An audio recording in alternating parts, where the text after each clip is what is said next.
प्रभु श्री राम पर कवि संदीप द्विवेदी द्वारा लिखी एक अद्भुत कविता। कहाँ तक टिक सकोगे यदि राम सा संघर्ष हो। सहली सारी यातना पर कर्तव्य सर्वोपरि रखा, त्यागशील संकल्प को जिस तरह जीवित रखा। बोलो कहाँ तक टिक सकोगे यदि राम सा संघर्ष हो। कल मुकुट जिसपे साजना था, कल मुकुट जिसपे साजना था, अब उसे सब कुछ त्यागना था। निर्णयों के द्वंद्व में बालपन का सामना था। वचन भी था थामना, आदेश भी था मानना। वचन भी था थामना, आदेश भी था मानना।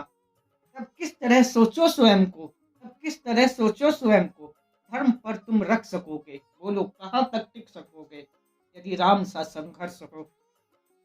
प्रजा तो बस राम की थी, प्रजा तो बस राम की थी, दुनिया तो उसे जप रही थी। वचन ही था तोड़ देता, धर्म ही था छोड़ देता। वचन ही था तोड़ देता, धर्म ही था छोड़ देता। पर पीढ़ियां क्या सीख लेंगी, राम को चिंता यही थी। वो छीन रहा एक क्षण में सब कुछ, सोचो एक क्षण क्या करोगे। बोलो कहाँ तक टिक सकोगे यदि राम सा संघर्ष हो। केवट न जाने क्या किया था, सौभाग्य जो उसको मिला था। राम से तारने को राम से ही लड़ गया था। कुलवंश उसके तर रहे थे, कुलवंश उसके तर रहे थे, सब राम अर्पण कर रहे थे। जब सब कुछ हो बिखरा हुआ, जब सब कुछ हो बिखरा हुआ, तुम सहज कब तक रह सकोगे। बोलो कहाँ तक टिक सकोगे यदि राम सा संघर्ष हो।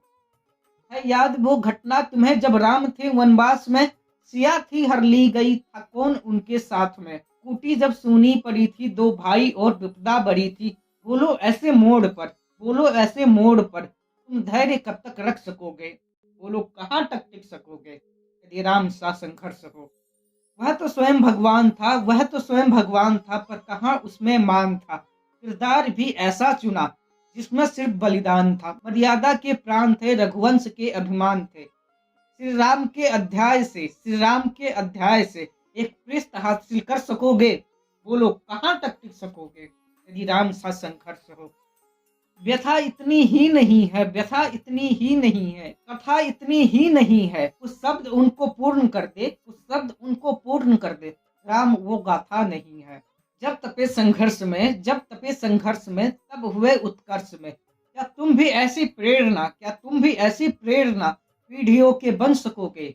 बोलो कहाँ तक टिक सकोगे यदि राम सा संघर्ष हो, यदि राम सा संघर्ष हो।